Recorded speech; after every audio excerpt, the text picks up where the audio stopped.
I remember a night that started so mundanely, like any other evening. I had just settled into my favorite worn armchair after a long day at work. The low hum of the city outside my single-story apartment offering a quiet kind of reassurance. I was lost in my thoughts, still reeling from a recent breakup and drowning in isolation, when something unexpected tugged at my attention. It began with a soft, deliberate tapping coming from the ceiling vents. At first, I chalked it up to the usual clatter of my aging HVAC system, but this wasn't random mechanical noise. The tapping had a measured rhythm, its pauses and restarts feeling almost like a code. Every time the sound halted, I strained my ears, and that's when I caught it. A faint whisper that mirrored my own voice in a way that sent shivers down my spine.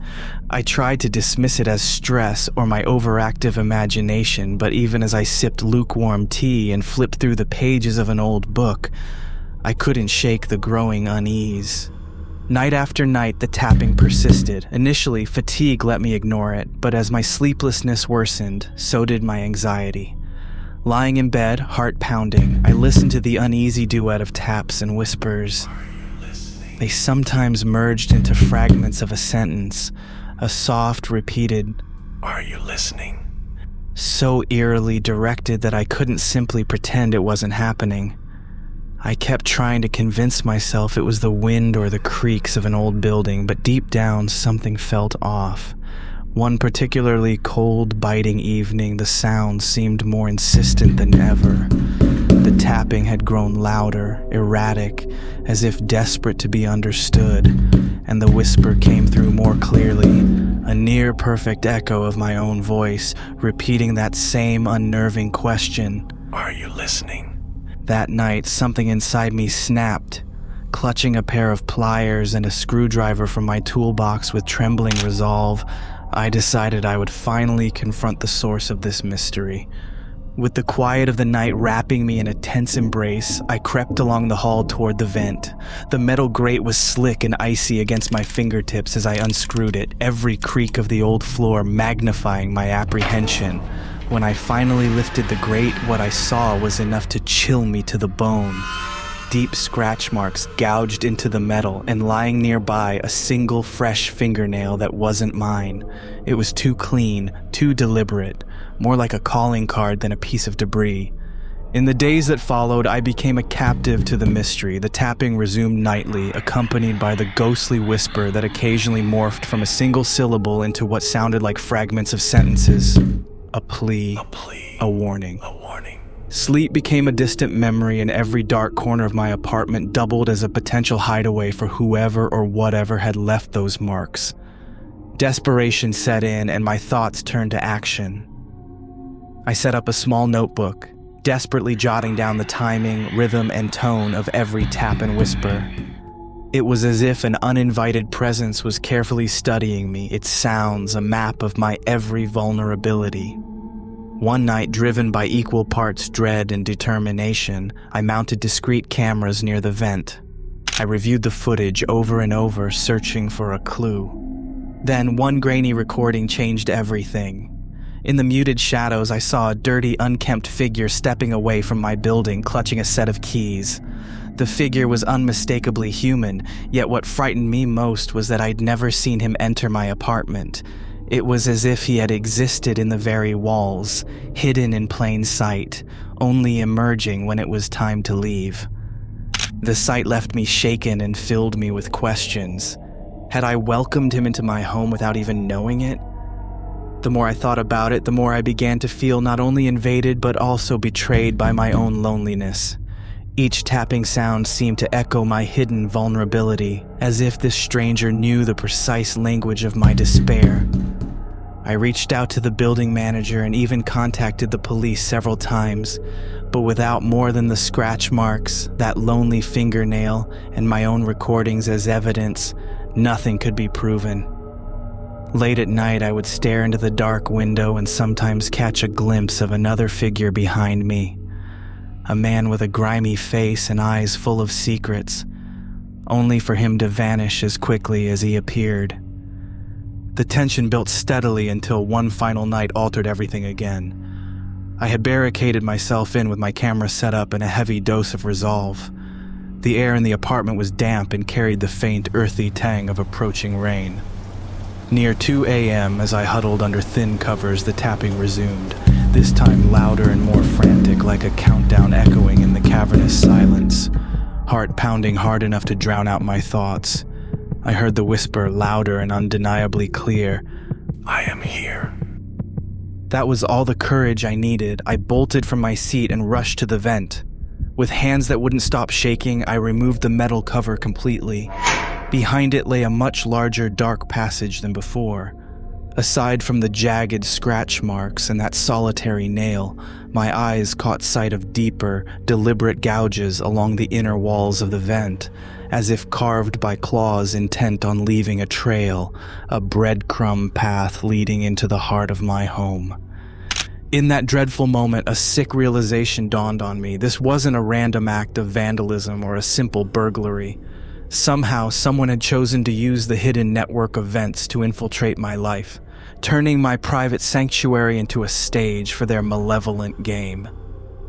It wasn't long before I sought help from a local private investigator, meticulously documenting every mark, every sound, every shadow captured by my cameras.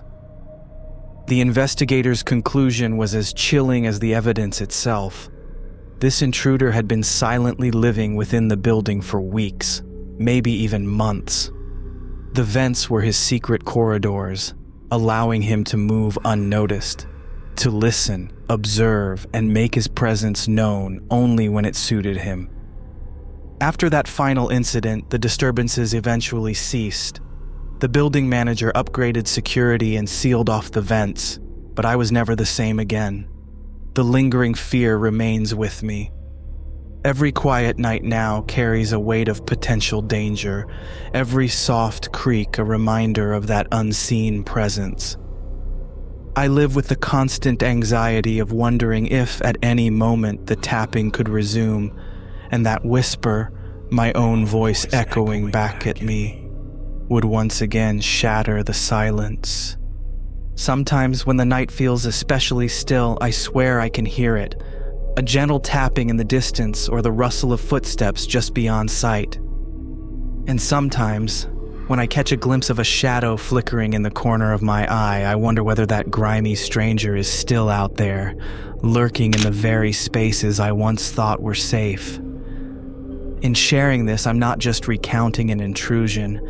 I'm sharing the echo of a trauma that forced me to confront my own hidden loneliness and despair. That man in the vents was more than just a trespasser. He was a mirror, reflecting back the parts of myself I had long suppressed. Looking back, I don't know if I ever really invited him into my life or if he was simply waiting for a moment of weakness, a crack in the armor of isolation I had built around myself. But one truth remains clear.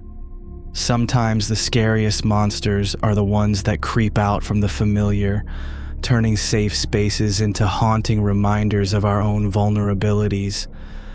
Even now, the memory of that cold metal, those indecipherable scratch marks, and that single pristine fingernail serves as a stark warning. In the silence of my apartment, in the quiet moments before sleep overtakes me, I remember that terrifying night. I remember the thrill of dread, the adrenaline of confronting a mystery that had slowly unraveled my sense of safety. And I remember the chilling truth that no matter how secure a place might seem, the most dangerous intruders can sometimes be the ones who have already managed to hide in plain sight, within the very walls of your solitude, waiting for the moment you dare to listen.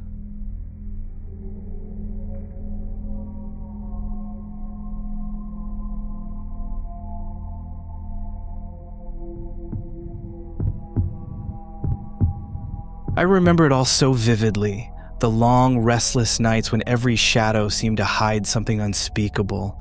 It began on an ordinary evening, just like any other, when I was coming home after a particularly draining day at work. My small apartment was my refuge, a comfortable cocoon where I had always found solace from the pressures of life. Lately, I'd been feeling more isolated than ever, grieving a lost friendship and burdened by a demanding job that left me both physically and emotionally exhausted. In that quiet emptiness, even the silence seemed to carry weight. That night after dinner, I made my way into the bathroom for my usual routine. My reflection in the mirror had always been a small comfort, a reminder that I was still here, still fighting to get through each day. But as I leaned over the sink and began to wash my face, something felt off. I had briefly turned away, distracted by the sinking heaviness of my thoughts. Yet when I looked back, I saw my reflection still facing me. It wasn't just a simple glance, it was as if it had a life of its own. There, caught in that moment, my reflection simply stared back, unblinking and unmoving, even as I shifted my gaze away.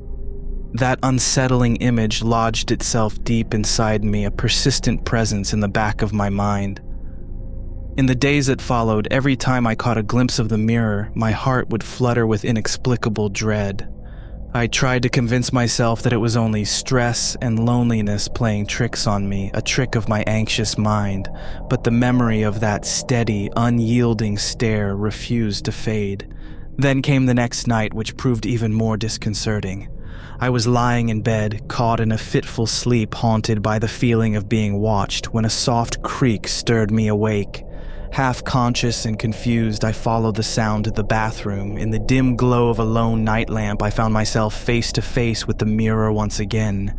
At first, I dismissed the sight as another trick of exhaustion, but then I noticed something that made my blood run cold. My reflection had changed.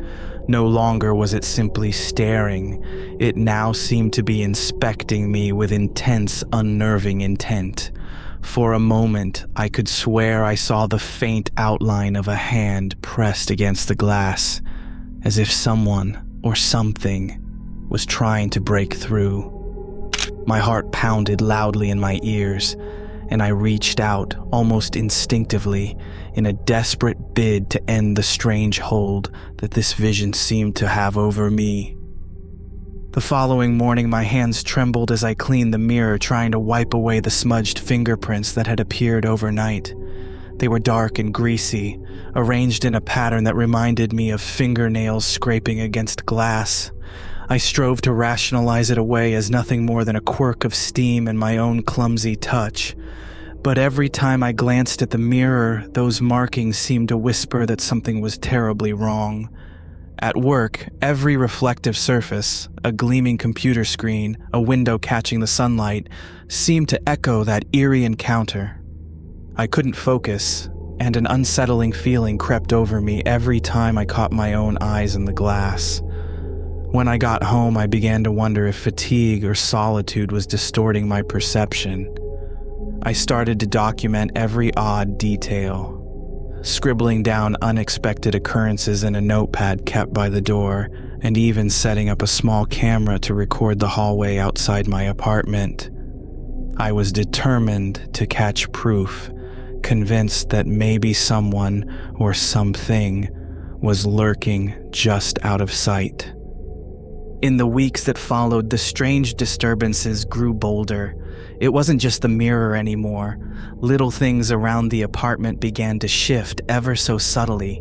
A picture frame would hang askew. A book would lie open on a page I didn't remember reading, and sometimes it felt as if a soft rustle passed through the hallway when I wasn't looking.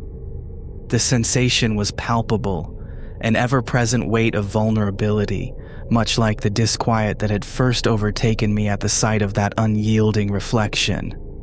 Desperate for answers, I increased my surveillance. I set up more cameras, positioned audio recorders in the living room, and spent sleepless nights reviewing hours of grainy footage. I was searching for a clue, any sign that I wasn't alone. Then, on a drizzly night nearly a month later, I rewound a tape that had been recording around midnight. My heart hammered as I saw a dim figure crouched in the communal hallway outside my door. The image was rough and shadowy, but it clearly outlined a man, grimy, disheveled, and watching the building with an unnerving persistence. What chilled me even more was the strange way he moved. He appeared only when leaving, and at no point did the camera catch him entering. It was as if he slipped in through a secret door that remained hidden from view. I rewound the clip over and over again, trying to understand how this unknown intruder fit into the unsettling puzzle that my life had become. Every eerie moment, from that first unnerving stare in the bathroom mirror to this mysterious figure captured on tape, seemed intertwined. My mind began to spiral with the possibility that my heightened fear had somehow lured him in, or worse, that he had been intertwined with these events all along, watching me in the dark. Night after night became a trial of terror. I lay awake in bed, each minute stretching into an eternity as I peered into the shadows on my walls and kept one trembling eye on the mirror. Often during the low hours of midnight, I thought I heard a soft creaking sound or even the gentle pressure of a hand sliding against the glass. The faint, dank smell of stale sweat mixed with an odor I couldn't quite place would fill the room, intensifying my dread. My sleep was plagued by fragmented nightmares, each one punctuated by that relentless, unsmiling gaze and the sinister presence of the hooded figure outside. One night stands out as especially harrowing. I decided to confront the mirror directly, hoping that if I faced it head-on, I could break this surreal cycle. My legs felt like jelly as I stood before it, summoning every ounce of courage to ask aloud, as if talking to a friend, what it intended for me. In that tense, absurd moment, I pleaded with the reflection, demanding, almost begging, to reveal its purpose. And then something shifted. The eyes in the mirror, cold and piercing, glinted with a spark that was hard to define. For an instant, I couldn't tell whether they were pleading, warning, or even challenging me. I stepped back, my hands shaking uncontrollably, and realized that perhaps this reflection was more than just a trick of light, a mirror image of my own isolation and hidden despair. That moment shook me deeply. I began to doubt everything, whether I was truly being haunted by an external force or if my loneliness and grief had conjured an elaborate nightmare. Days blurred into one another as I swung between desperate rationalizations and raw, paralyzing terror. The unseen presence continued to infiltrate every corner of my safe space, chipping away at the remnants of normalcy I had once clung to. I resisted the urge to double-lock every door and window, trying to maintain a semblance of control, but the constant unease was unrelenting. Then, as suddenly as it had all begun, the disturbances stopped. One morning I awoke to an eerie stillness that was almost louder than the chaos of previous nights. The mirror appeared normal again, and the unsettling fingerprints and subtle shifts in my apartment vanished as if erased by an unseen hand. Still haunted by the memories, I reviewed the surveillance footage, half expecting to see that grimy figure lurking again in the shadows.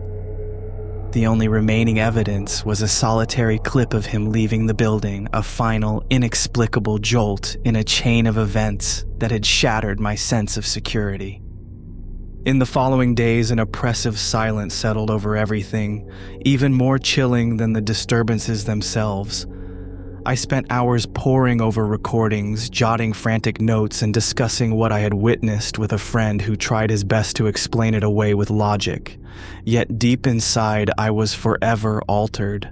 I was no longer the person who found comfort in the everyday. I had been exposed to something profoundly unsettling.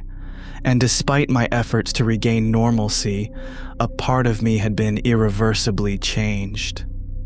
Then, one lazy afternoon, while reviewing the final segment of my recordings, I noticed a brief but unmistakable flash. In the dim reflection behind me, a reflection that wasn't entirely my own, I caught sight of a faint handprint so subtle yet horribly distinct. It was as if in those last final seconds, the presence I'd been dreading had left a silent message on the glass, an eerie reminder that it had been there all along, watching from the other side. No logical explanation could account for that sight, and every time I later caught my reflection in another mirror, it stirred up that lingering dread. Looking back now, the chilling twist isn't simply that I was being intruded upon, but that the mirror itself turned into a gateway, reflecting the darkest corners of my isolation and despair. Whether it was a manifestation of my own deepest fears or the uncanny interference of someone else's presence remains a mystery I've yet to unravel. I eventually left that apartment behind, unable to bear the memories that clung to every surface. Yet even now, I carry those memories with me, a constant reminder that sometimes what we see in the mirror is more than just our reflection. It can be a window into parts of ourselves we'd rather keep hidden. Every time I pass a mirror now, I slow down and pause, not out of vanity, but with a lingering shiver of dread. For a split second, I wonder if I might catch that unyielding stare again, or see a phantom hand reaching out from the other side. The experience taught me that the line between reality and the fears that haunt us is frighteningly thin, and once crossed, it can change us forever.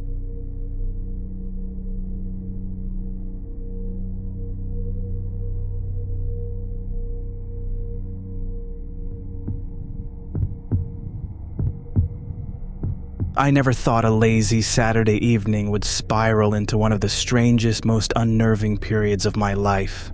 It began on a quiet night when I was alone in my small apartment. I had been feeling particularly isolated lately. Friends had drifted away after a series of long, disappointing goodbyes, and work swallowed up my time with endless deadlines. One evening, sitting in my living room with a couple of beers and a half-finished book, I decided to break the silence with a bit of mischief. I tapped on the wall, half expecting nothing more than a hollow sound bouncing back from the old drywall. To my surprise, the tap was immediately returned by a sharp, deliberate knock from the other side. I froze mid-tap as my heart gave a tiny leap. I told myself it was probably just a loose pipe or my mind playing tricks. I laughed it off, though even that laugh echoed strangely in the empty apartment. Little did I know, that laugh was the first ripple on a pond that would soon disturb every corner of my life.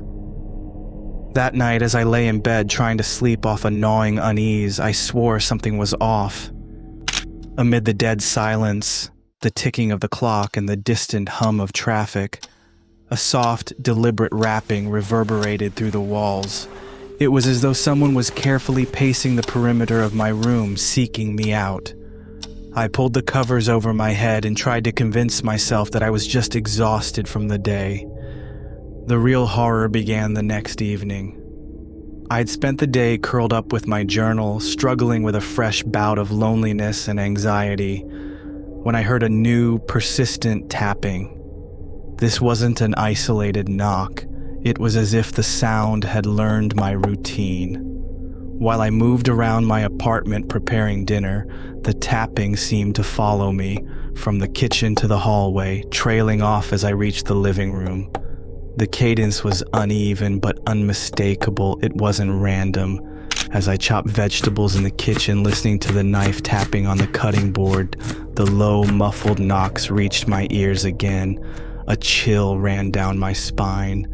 I tried to shake off the creeping dread by accusing myself of overreaction, blaming the stress of isolation and the odd quiet of the apartment at night. But the sound would not let me forget. That following night, as I lounged in the living room with the only light coming from a flickering street lamp outside, I started noticing something even more unsettling, a soft movement beside the wall. The tapping had escalated into a steady series of raps that seemed to mimic my own steps throughout the room. Every time I turned around, I braced myself for a glimpse of someone hiding in the shadows, but there was never anyone. Only a sense of looming threat that made my skin crawl. Then came the night I heard something I never thought possible, a slow, deliberate knock coming from deep within my bedroom closet. I was half asleep in bed when the tapping jolted my heart into a frantic skip. I strained my ears, and in that moment the sound shifted, as though someone was shuffling just behind the door. The noise built into a tense rhythm, each strike echoing like a heartbeat in the oppressive silence. When the closet door creaked open, a sound so slow and reluctant it broke the stillness, I sat frozen, sweat dampening my forehead. I bolted upright, every muscle tensed as I fumbled for my phone. I whispered into it, reaching out to a friend. "Are you there? Something's happening in my apartment." The reassuring tone on the other end did little to calm the trembling in my voice. Alone once more, I was convinced that whatever was behind that closet door was no harmless prank or simple structural quirk. Determined to find a rational explanation, I set up a recording app on my phone that next day. I left it in my room overnight, hoping it would capture those unnerving sounds, something I could later analyze. Throughout the day, I tried to act nonchalant, even as a storm of anxiety brewed inside me. I couldn't stop thinking about the tapping, the way it followed me from room to room, as if tracking my every move. Was it the mischief of a deranged neighbor, an unwelcome intruder, or was it simply a sign of my own crumbling sanity? Sleep eluded me that night. I became hyper-aware of every minute sound, the faint creaks of the wooden floor, the whisper of leaves outside, even my own shaky breath. At exactly 2:03 a.m., the recording later revealed the knocking returned, louder and more insistent than before.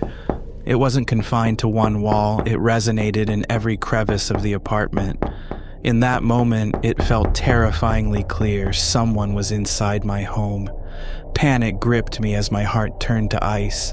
I crawled out of bed and moved cautiously through the dim rooms, phone clutched in hand. I listened to the recording over and over, desperate to discern a pattern, a clue to what was happening. The sound led me on a frantic hunt through my own apartment. Following the taps from the hallway to my study and even down near the front door, it felt as if my unseen visitor was deliberately teasing me, daring me to uncover their secret. I briefly saw a shadow flit past the living room window, but when I looked directly, there was nothing but an empty corridor bathed in an eerie, pale glow. Every creak of the floor, every sigh of the wind, carried a weight of menace. My thoughts spun wildly. Was I simply projecting my deep-seated loneliness onto harmless echoes? Or was something, or someone, truly toying with me? Day by day, the disturbances grew bolder. Mornings revealed unsettling signs that I wasn't truly alone. I would find my closet door slightly ajar, despite remembering closing it firmly the night before. One morning, muddy footprints appeared by the baseboard in my bedroom, even though I hadn't stepped outside in days. Each inexplicable clue intensified my anxiety. Sleep became a trial, and I recorded every unusual event, every tapping and creaking sound, convinced that one day the scattered pieces would form a terrifying whole. After weeks of relentless torment, one night I reached my breaking point. Sitting in the living room with the enveloping darkness mirroring the dread pulsating in my veins, I reviewed all the evidence I'd gathered. I played the recordings repeatedly, hoping to understand the maddening cadence of the knocks. Then I noticed a startling detail. Each tap seemed to follow my own movements, as if the voice behind them was conversing with me. There was a deliberate intelligence in the pattern. My eyes widened in disbelief when, in one shaky recording, I caught the fleeting image of a ragged, unkempt man standing in the doorway. A face blurred by darkness, yet unmistakably human, with eyes that seemed devoid of all emotion. The next day, summoning every ounce of courage, I called the police. I explained the long, late-night disturbances, the tapping, and the now unforgettable clip of that mysterious figure. The officers arrived, their expressions impassive as they ran their routine checks. They searched the apartment, double-checked the locks, and listened intently to my recordings, yet found nothing tangible. It felt as if I was the only one who had witnessed the invasion, as if the haunting presence existed solely for my torment. Even after the police visit, the incidents gradually faded. One evening I sat by my window, a steaming mug of coffee in hand, contemplative over the weeks of relentless anxiety. Out on the dimly lit street, I spotted a figure that resembled the haggard man from the recording, trudging slowly away from my building. My heart pounded in a mix of dread and morbid fascination. I rushed to the door, but by the time I opened it, the figure had melted into the darkness, leaving behind only the lingering dread of an unresolved confrontation. In the following days and weeks, my apartment returned to its deceptively quiet state. The tapping never resumed, and the closet door stopped creaking open in the dead hours. Yet I couldn't shake the memory of that grimy figure disappearing into the night, a memory permanently etched on my mind. I began obsessing over every small detail, the way a picture frame might be subtly askew, a door that no longer clicked shut as firmly, or the unnerving sensation that the walls were watching me. Friends who visited noticed my jumpiness, the way I flinched at the slightest sound as if expecting that familiar pattern of taps to resume. Explaining the ordeal only made me sound like I was haunted by my own paranoia. Looking back, I realized that the entire experience changed me. I became hyper-aware of even the smallest noise, every creak or whisper now a potential harbinger of dread. No longer was the sudden sound of a floorboard just an ordinary occurrence. It was a potent reminder of someone who had invaded my safe space in a way I couldn't quite understand. Nights turned into an exercise in endless vigilance, and even daylight failed to fully erase the chill that had seeped deep into my bones. One of the most unnerving moments came weeks later when I found a forgotten scribble in an old journal, a note I didn't remember writing, penned on a night filled with desperate anxiety. It read, "If you ever feel alone, if you ever hear the knock that mimics your heartbeat, remember there's someone else here with you, watching, waiting." I wasn't sure if I was talking to my own anguish or addressing the unseen presence. That simple message has haunted me ever since, a lingering echo of a time when fear and isolation blurred the line between reality and a nightmare. Now every day I carry the weight of that memory. I catch myself glancing at the walls, half expecting and half dreading that another knock will answer back. I've installed extra locks and cameras, but nothing can fully erase the unease that grips me when the night grows still. I'm not sure I'll ever reclaim the carefree sense of security I once had. Every low hum of the building, every creak in the midnight silence, now carries the possibility that the thing that once knocked back might be waiting for its next cue. I survived the ordeal, but I was never quite the same again. The unwelcome intrusion left a deep, invisible scar on my mind, a bitter reminder that even the most ordinary walls can hide unspeakable secrets. And sometimes when the silence is almost too thick and I'm alone with my thoughts, I can almost hear that faint tap, a reminder that I might not be the only one residing in my own home or in the fragile corners of my mind.